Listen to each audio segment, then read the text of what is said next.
Hey there, this is Matt with State of Flux, here with a review for X-Men Origins Wolverine. This is an interesting film to talk about, because on the whole, it's not nearly as bad as its reputation suggests, but it's also not a particularly good film.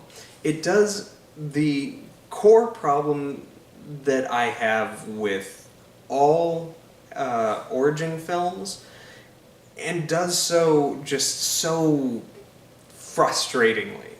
And that is that it takes the opening 10 minutes of Indiana Jones and the Last Crusade and it just does that, but longer. Now, individually, the opening sequence of Indiana Jones and the Last Crusade is pretty solid.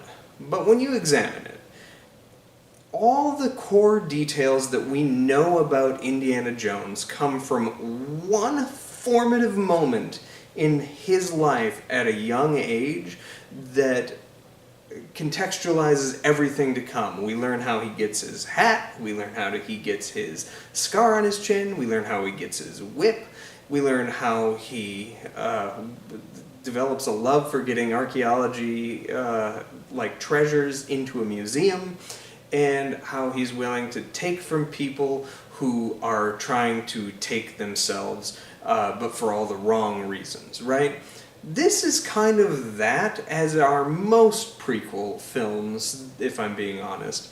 But Wolverine specifically kind of just does the entire thing beat by beat, point by point, and it's more frustrating than anything else. Did I need to know how Wolverine got his iconic jacket? Nah, I'm fine.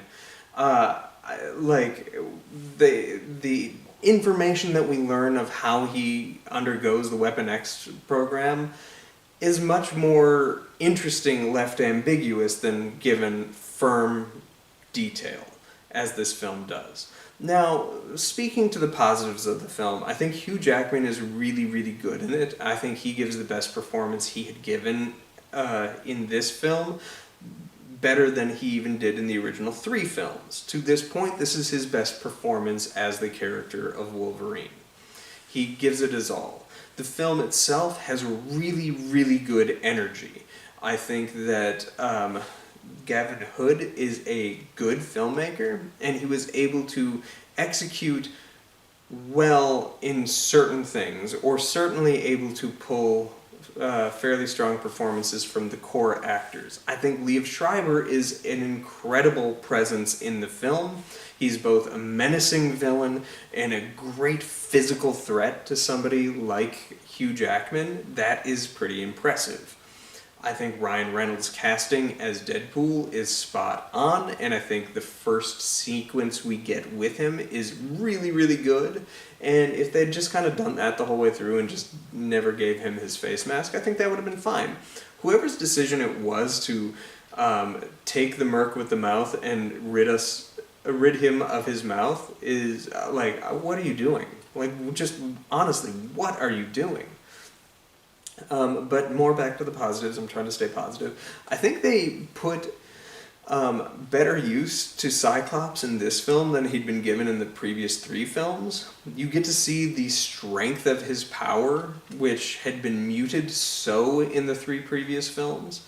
And I think even though he has hardly any speaking lines, he's put to better use in here. Should he be here? Probably not. But whatever, he's here, and Cyclops is my boy, so I'll take it. I also like the actress. I think Lynn plays Silver Fox, who I believe is supposed to be a native person, and they clearly did not cast one, so that's pretty unfortunate. It's one of the many unfortunate things in this film. Continuing the trend of X-Men The Last Stand, the film continues to scrape the bottom of the barrel mutants to surround him, but we also do get our first look at Gambit, and I think he's actually pretty well executed in this. He doesn't necessarily have the voice from the iconic TV show, but he has the screen presence to sell me on him being that character. His execution of powers are really quite good. Yeah, but it's also kind of hard to ignore the problems with this film. He meets an old couple, essentially Ma and Pa Kent, and like that scene is good, and it allows you for a brief moment where something happens and there's a big dramatic uh, like weight that is dropped in the film. But being that we've spent no time with these characters and he doesn't even know who these characters are, it doesn't make that execution work. The side villains are so kind of obvious, and like as to what they're doing, their ploy to pull out Logan and turn him into the Rabid Wolverine seems so obvious to me right from the offset that like the big third act surprise doesn't really work. The destruction of Deadpool's character is fascinating. You have a really good use of Sabertooth, and I think the best use we've ever had with him on film in this movie, but it all trails lead to nowhere. Like this, even though it's great setup, it never gets brought up again. It's as if this didn't happen, and it's unfortunate because this is one of the highlights of the film, but it's just, it kind of goes nowhere in the larger context. And when you're getting down to the finer context, if this is supposed to be the same Sabertooth we got in X-Men, the first movie, it just doesn't read the same, and the fact there's no recognition there from either of them, I get it on Wolverine's side, but from Sabertooth's side, that seems weird. I don't know, there's just a lot of problems here. As I say, I don't think it's nearly as bad as people make it out to be. I think it's a pretty okay like comic book movie. It's a troubling origin that explains far too much that we didn't need explained, but that's what we were here for, and it is just kind of more proof positive, along with like Solo, a Star Wars story, that the images you have in your head of what Weapon X is or a Kessel Run are probably better than whatever they ultimately show you is the truth behind that. Because when you see what ultimately happens, it's just kind of like, oh, I guess, alright, and that's that. Now, so I thought it was, base level, it's fine. Now I'm going to drop you with what my daughter thought. Because I've been showing all these X-Men movies to her, and she's never seen any of these, and she didn't know Wolverine's story. She ate this movie up. This movie is just dumb enough to make a 10-year-old fall in love with it.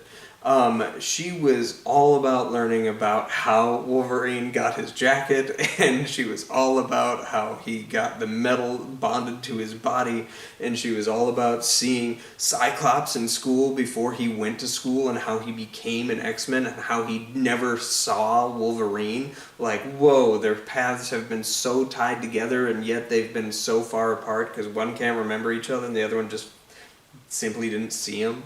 And it blew her little mind that like Professor X is up and walking around, even though I think that also happened in like flashback scenes from X-Men 3.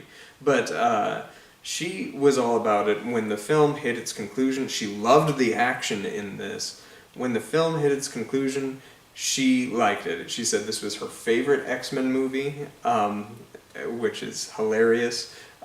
She really liked Deadpool in the beginning of the movie. She didn't really understand why they changed him at the end, and I was like, yeah, I don't either. But she thought the final battle between Deadpool and Wolverine and Sabertooth was really awesome. She loved the character of Kayla Silver Fox, and it blew her mind when she turned out to be among the bad guys, but then also not really among the bad guys. She loved when Gambit showed up again at the end. She was like completely shocked with like Stryker's turn, and I'm like, yeah, but you knew he was the bad guy, but she like for whatever reason all of this stuff played magically to a 10-year-old. So watching it with her allowed me to have the best time I've ever had watching this film. I did have to pause it and explain the unfortunate thing with the Blob. I think that scene is pretty awful, and like the fat shaming of that whole scene is really truly gross, and that also kind of in large part stems from the comics with the character the Blob coming right out of, what was it, issue 3 of the original X-Men or something like that. And I did have to pause it and just have a small little discussion about fat shaming, but she was all for it. She was devastated when Ma and Pa Kent get killed in this film. She loved that scene and that couple, and she was just like heartbroken when they died, and that fed her like need to see the bad guys get taken down. As I say, if you're 10 years old, X-Men Origins Wolverine might be the perfect movie to introduce to a young kid. And she also giggled profusely when you saw Wolverine's butt. Up next, we will be talking about X-Men First Class sometime in the next couple of weeks. I haven't shown my daughter that one, but that's the next one we're going to tackle. Thanks for watching, like, subscribe, do all that good stuff. Peace.